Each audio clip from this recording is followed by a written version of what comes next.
ጣልቃ ገብቶ ይታደጋል። አሜን። በበረታባችሁ እግዚአብሔር በብርታት ይገለጥበታል።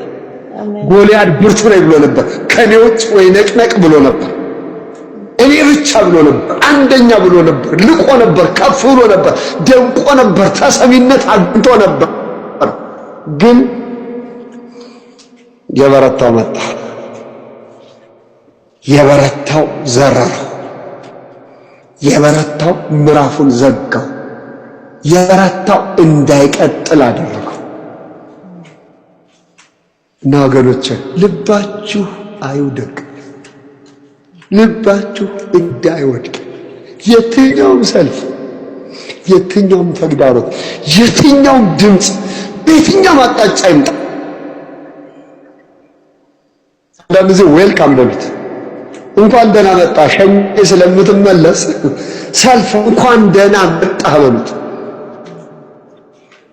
አንዳንድ ጊዜ በእኛ ላይ የሚነሱ ሰልፎች በሙሉ እኛን ሊያጠፉ ሳይሆን ለእግዚአብሔር ክብር ሊሰጡ ነው። እግዚአብሔር እንዲከብር ነው።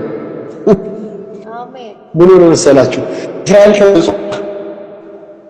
ከግብፅ ከወጣ በኋላ ፈርዖን እያሳደደ ተከተለ እስራኤል እና እግዚአብሔር እንዲህ አለው ለሙሴ የፈርዖንን ልብ አጸናዋለሁ አለ እና እናንተን ለማሳደድ ልባቸው አጸናዋለሁ፣ የፈርዖንን ልብ አጸናለሁ፣ ህዝቡን ይከተላል አለ።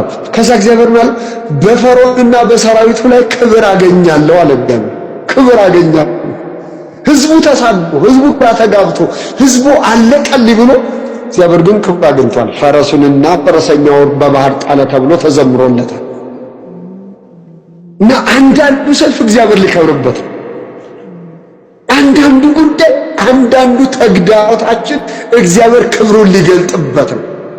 እግዚአብሔር ሊያሸንፈው፣ እግዚአብሔር ድባቅ ሊመታው፣ እግዚአብሔር በእኛ ቤት ሊመሰገን ነው፣ በእኛ ሰፈር ሊመሰገን ነው፣ በእኛ ህይወት ሊመሰገን ነው።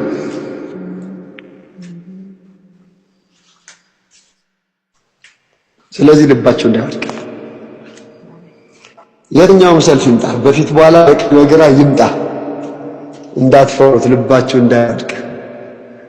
ያው እግዚአብሔር ሰልፉን ይሰለፍና ምዕራፉን ይዘጋዋል። ከእናንተ የሚጠበቀው ልባችሁን ጠብቃችሁ ተዋጊውን ንጉሡን እግዚአብሔርን መጠበቅ ብቻ ነው። ልብን ጠብቆ ንጉሡን መጠበቅ አባቴ ይዋጋልኛል ማለት ይሟገትኛል፣ ይከራከራል፣ ይሟገታል፣ እየተገዳደርከኝ አትቀጥል፣ ምዕራፍህን ይዘጋዋል ማለት ነው ከኛ የሚጠበቀው። አንፈራም፣ አንሸሽም፣ አንደነግጥም፣ ግራ አይገባንም። ለምን? የሚዋጋልን እግዚአብሔር ስላለ፣ የሚረታልን፣ የሚያሸንፍልን፣ የሚሟገትልን፣ የሚሞግትልን፣ ጣልቃ የሚገባ ጠበቃ አለ። ጠበቃ አለ። ጠበቃ አጣም ይገባልህ፣ አሳልፎም አይሰጥህ፣ አሳልፎም አይሰጥሽ። አሜን አሜን። አሳልፎም አይሰጥህ። አሜን ሃሌሉያ። ኤፍሬም እንዴት እጥልሃለሁ፣ እስራኤል እንዴት አሳልፌ እሰጥሃለሁ። ለዛተብሽ አሳልፎ አይሰጥሽም እህቴ፣ ለዛተብሽ አሳልፎ አይሰጥሽም። ለዛተብ አሳልፎ አይሰጥም። እንዴት እጥልሃለሁ፣ እንዴት አሳልፌ እሰጥሃለሁ። እግዚአብሔር አሳልፎ አይሰጥም። አንቺን አሳልፎ አይሰጥሽም። ደሞን ጣጣሽ አሳልፎ አይሰጥሽም። አሳልፎ ለጎልያድ እስራኤልን አሳልፎ አልሰጠም። አሳልፎ አልሰጠም እንጂ መሪው እኮ ንጉሡ እኮ አመፀኛ ነው ሳኦል፣ ግን ርስት አሳልፎ አልሰጠም ነበር። ይልቁንም ጎልያድን በዳዊት እጅ አሳልፎ ሰጠ። የእስራኤል ተግዳሮት ራቀ፣ ተመታ። አንድ ለአንድ ያለው ቀበረ። ስለዚህ ወገኖች ቅን ልቦናችሁን በጣም ማበረታታችሁ፣ ልባችሁ እንዳያልቅ፣ ልባችሁ እንዳያልቅ። ምንም ቢሆን እግዚአብሔር ያሸንፍላችኋል። ተዋግቶ ያሸንፍላችኋል። ሰምታ ልቡን እንደጣለችው ማለት ነው። ነገ እንዳለች ነገ በእግዚአብሔር እጅ ነው። አሜን። የኔ ነገ በእግዚአብሔር እጅ ነው። አሜን። ያንቺ ነገ በእግዚአብሔር እጅ ነው። በጠላቶቻችን እጅ አይደለም የኛ ነገ። የኛ ነገ በጠላቶቻችን እጅ አይደለም። አሜን። የኔ ነገ በእግዚአብሔር እጅ ነው። ያንቺ ነገ በእግዚአብሔር እጅ ነው። የእናንተ ነገ በእግዚአብሔር እጅ ነው። አሜን። ነገ ያለ አያገኘንም። ብዙ ተፈክሮብን በህይወት ኖረናል። ዘለን እስከ ዛሬ ደርሰን ብዙ ዝተውብን እንዲህ ሳናረግ ብለው ተወራርደው ተማምለው አንድ ታሪክ ለሐዋርያት ሥራ ላይና ከ40 የሚበልጡ ሰዎች ሳኦልን ሳንገል አንበላም አሉ። እንዴ 40 ሰው ለአንድ ሰው 2 ሰው እኮ ይበቃል ሳኦልን ለመግደል። ተማምለናል፣ ተረጋግመናል አሉ። ለማለት ለመግደል ማንን? ሳኦል። አረ በሳኦል ህይወት እግዚአብሔር ገና አልጨረሰም። በጳውሎስ ህይወት ገና እግዚአብሔር አልጨረሰም። ሊገልሽ የተመኘ አይገልሽም። ሊገለኝ የፈለገ አይገልም። ሊገላችሁ የፈለገ አይገላችሁ። ተማምለው ተረጋግመው ነበር እንግደለው ማለት ነው። ጳውሎስን ሳንገድል አንበላም ብለው ከ40 የሚበልጡ ሰዎች ተማማሉ። ግን ገደሉት። ወሬቻው ቀረ። እግዚአብሔር ጣልቃ ገባ። ሳኦል ጥብቀቱን ቀጠለ።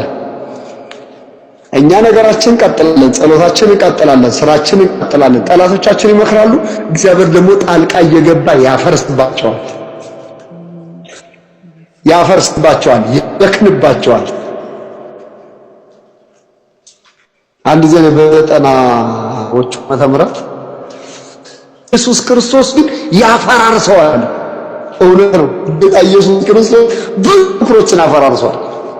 ብዙ ያንን አጋጣሚ ተጠቅመው እኔን ለመወንጀል የፈለጉ ሰዎች ነበሩ። በጣም ብዙ አጋጣሚ የፈለጉ ሰዎች ነበሩ።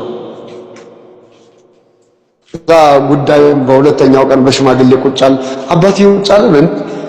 ቀና ብሎ እንዴ ማንም ቀና ብሎ ማያየው ብሎ ልጅን አልጻት በፍጹም ከሱ 10 ሳንቲም አልወስድም።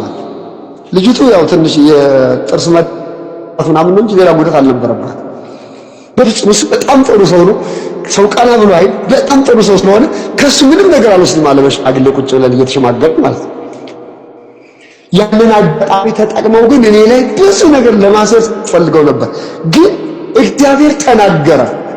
ሰው ሁሉ እንደዚህ ያደርጋል። ጌታ ኢየሱስ ክርስቶስ ግን ያፈራርሰዋል። በእናንተ ላይ የሚመከረው ምክር፣ ስውሩ ምክር ጌታ ኢየሱስ ማፈራረስ ይችላል። አቅም አለው፣ ጉልበት አለው። ከኔና ከእናንተ የሚጠበቀው ልባችን መጠበቅ ብቻ። ልባችን እንዳይወድቅ ወኔ ቢስ እንዳንሆን የሚዋጋልናል፣ ይረታልናል።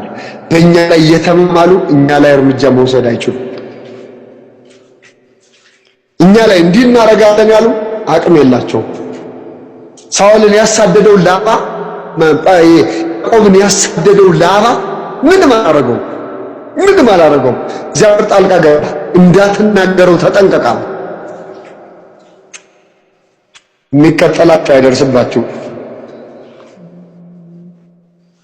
የሚከተላችሁ አይደርስባችሁ። ከኔና ከእናንተ የሚጠበቀው ልባችን እንዳያድግ